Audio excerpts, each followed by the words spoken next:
Have you ever felt the profound ache of a friendship you thought would last forever, simply fading away? It is not a loud explosion. It is a quiet, slow unraveling. The phone calls become less frequent, the inside jokes are no longer told, and one day you look up and realize there is a vast, silent space where a person used to be. It is a unique kind of heartache, a sorrow that can feel more devastating than a romantic breakup, because there is no closure. There is only the quiet, heavy question that haunts you. What went wrong? For so many women in midlife, especially in America, this is a secret, unspoken grief. We question ourselves. We carry a silent burden of guilt and failure. But what if this painful shift is not a sign that you have failed? What if it is a sacred, necessary signal from your soul, guiding you not to an ending, but to a deeper, more authentic connection with yourself? In this video, we will explore this quiet grief through the timeless wisdom of Carl Jung. We will discover why letting go is not an act of abandonment, but the courageous creation of what he called a sacred space, a space for the woman you are now becoming. If you are grappling with the silence where a friendship used to be, this message is a gentle hand on your back. It is the beginning of understanding. It is the path to peace. There is a reason this loss cuts so deep. It is because there is no funeral for a friendship. When a romance ends, there is a script, a clear, painful, but socially understood process. There are songs about it. There are movies about it. But when a friendship fades, there is only a profound, echoing silence.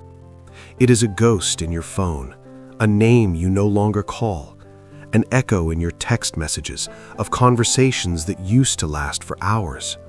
It is the empty chair at the cafe where you used to meet. And in that silence, the voice of self-blame grows loud. Did I do something wrong? Did I not call enough? Did I change too much? We replay the final awkward conversations, searching for a clue, a reason, a single moment where it all went wrong. This is a profound loss, and it deserves to be honored as such. But what if the answer you are looking for is not in what you did wrong? What if the answer is in the quiet, unspoken signals of growth that you did right? This is where we must look beyond the pain and towards the truth. Often, the reason a long-term friendship fades in midlife is not because the love has died.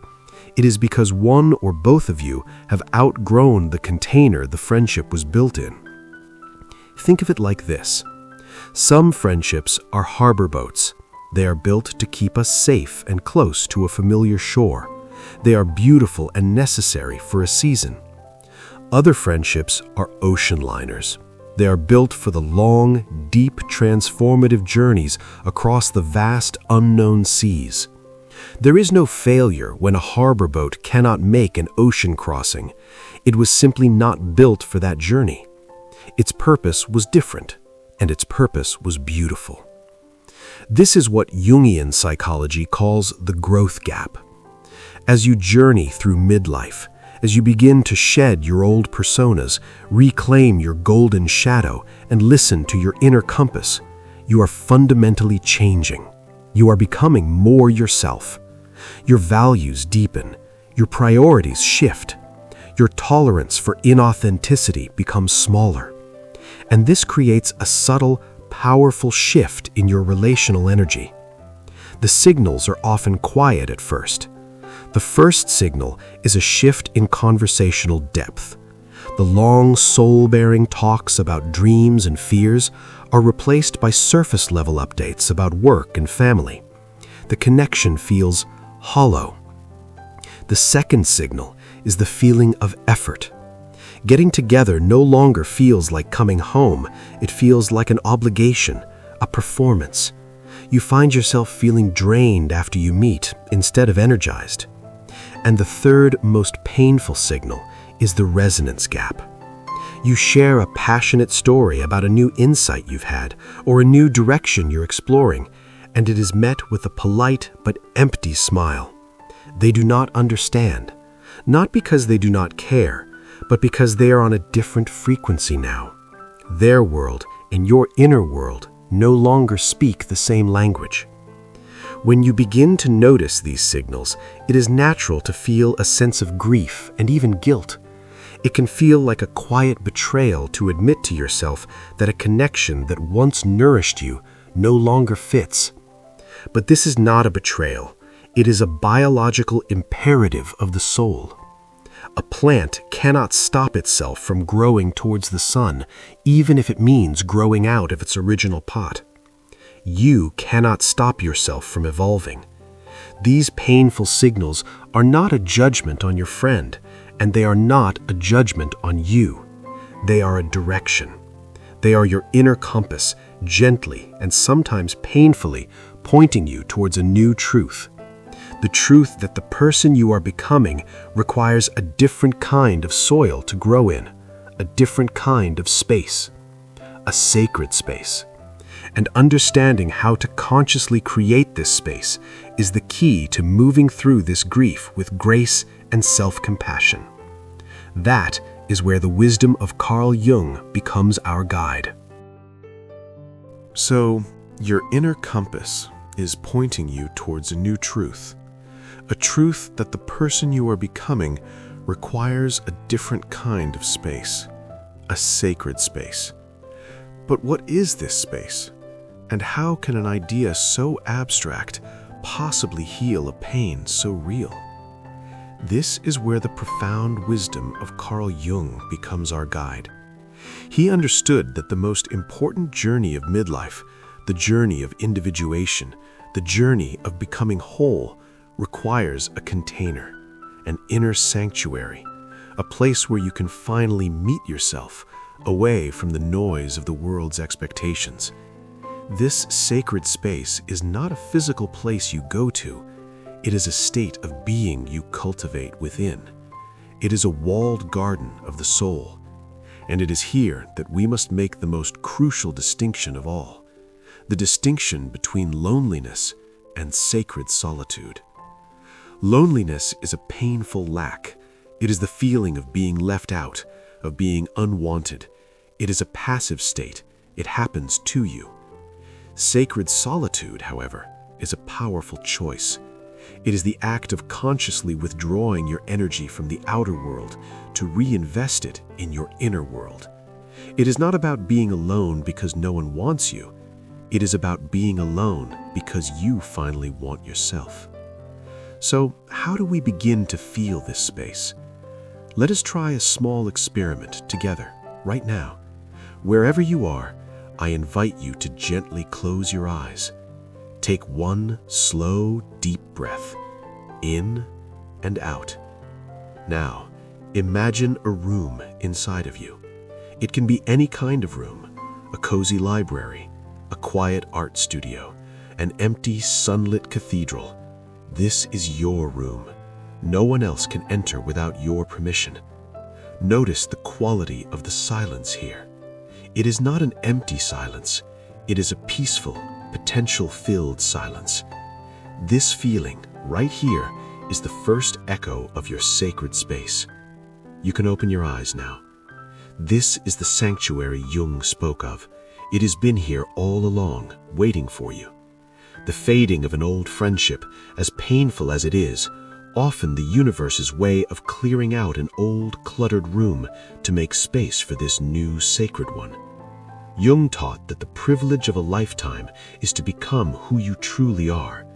But you cannot hear the whispers of your true self in a life filled with constant noise and relational static. The grief you feel is real, but it is also a clearing. It is the creation of a silence that finally allows you to hear the quiet, steady signal of your own soul. This space is not created by chance.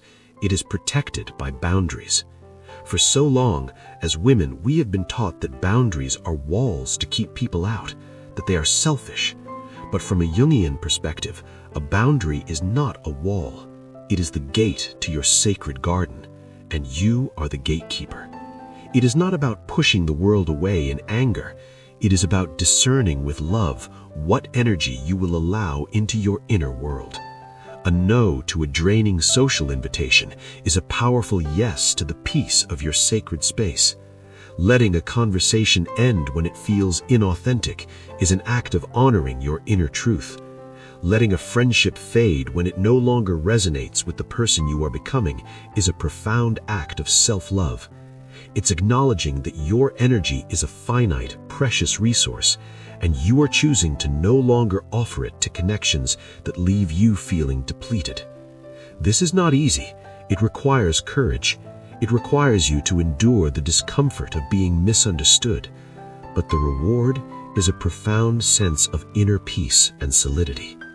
You begin to realize that your worth is not dependent on your social calendar or the number of friends you have. Your worth is inherent, and your peace is non-negotiable. When you begin to inhabit this sacred space, something magical happens. You stop leaking energy. You become a full container. And from this place of fullness, you can then choose to connect with others, not from a place of neediness, but from a place of wholeness. But once we have created this space, how do we furnish it? How do we decide what new connections are invited in? How do we learn to trust our own judgment about who is worthy of entering this sacred garden? That is the courageous work of redefining your relational compass, and that is where we will go next. So you have created this quiet, sacred space. You have honored the grief of what has been lost, and you have stood in the powerful solitude of what is. Now, the most important work begins. The work of tending to this new inner garden. This is the courageous work of redefining your relational compass. For decades, your old compass was likely calibrated to two things: history and obligation. We kept people in our lives because they had always been there, or because we felt we should. The new compass, the compass of the individuated self, operates on a different frequency. It is a compass that no longer points to should, it points to soul. It navigates by one simple, powerful question: how does this connection make me feel? To recalibrate your compass, I invite you to become a student of your own energy. Here are 3 questions to ask yourself, not with your head, but with your body. The first question is the energy audit. After you spend time with someone, whether it is a phone call or a coffee date, in the quiet moments afterward, place a hand on your chest and ask, do I feel more full or more empty? Do I feel energized or do I feel drained? Your body knows the answer instantly. It does not lie. Some people are radiators. They warm the room. Others are drains. They pull your energy down. You are not judging them as good or bad. You are simply noticing the energetic exchange. The second question is the authenticity check. With this person, can I be my whole self? Can I share a new, fragile idea without fear of ridicule? Can I express a difficult emotion without feeling like a burden? Can I be quiet without them needing to fill the silence? Or do I find myself putting on an old mask, the good girl, the competent one, the listener who never speaks? If you have to shrink yourself to fit into a relationship, that relationship has become too small for you. And the third question is the future self-alignment. Does this connection support the woman I am becoming? Does this person celebrate my growth even when it makes them uncomfortable? Do they see my light and encourage me to shine brighter? Or do they subtly, perhaps unconsciously, try to keep me in the old familiar box? This is a vital question, because the garden of your future cannot be tended by people who are still attached to the weeds of your past. Answering these questions honestly can be painful. It will illuminate the connections that are no longer in alignment. And this leads us to the final, most courageous act, the liberating power of letting go. Letting go is not an act of cruelty. It is an act of clarity. It is the ultimate act of taking responsibility for your own peace. A woman I once knew had a weekly coffee date with a friend from her past. For years, she would leave these meetings feeling exhausted and unseen. The friend would complain about the same problems and dismiss any of her new ideas. Finally, after doing this inner work, she found the courage to say, "I can't make it this week." And then she said it again the next week. The friendship did not end in a fight. It simply dissolved. She told me the first few weeks were filled with guilt, but then something amazing happened. That 1 hour a week she reclaimed for herself became the most creative hour of her week. She started painting again, something she hadn't done in 20 years. She did not lose a friend. She gained an artist. This is the alchemy of letting go. When you consciously release a connection that is draining you, you are not creating an empty space. You are creating a fertile space. Nature abhors a vacuum. When you create a clearing in your relational life, you send a powerful signal to the universe that you are ready. Ready for connections that match your new frequency. Ready for people who see and celebrate the woman you are right now. The fear is that if you let go, no one new will come. But the truth of the soul is this: your authenticity is a magnet. When you begin to truly inhabit your sacred space, when you honor your energy and your truth, you become a lighthouse, and you will begin to attract the ships that are meant for your shore. Not the harbor boats of the past, but the ocean liners, ready for a deep and authentic journey. Letting go is not the end of the story. It is the turning of the page. And so we arrive at the quiet shore of this understanding. We began this journey together with the silent grief of a fading friendship. We honored the pain of the empty chair and the confusion that comes from a love that has not ended but has simply changed form. We learned that this is not a failure.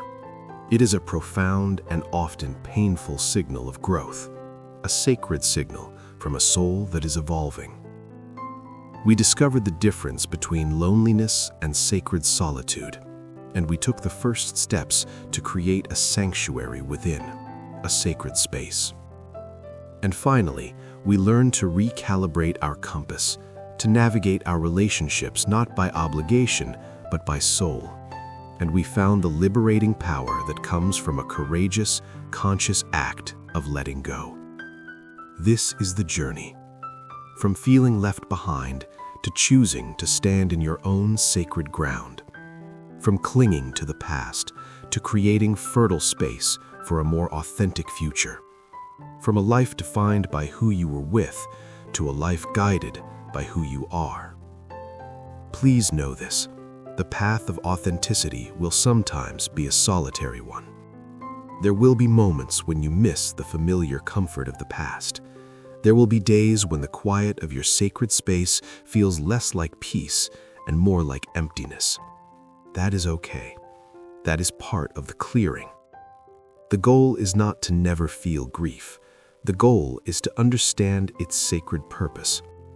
Again and again, you can choose to come back to the truth that you are not losing, you are making space. The empty chairs in your life are not an indictment of your worth. They were never a sign of your failure. They are a holy invitation, a quiet, spacious clearing in the forest of your life, preparing the ground for a new, more aligned garden to grow.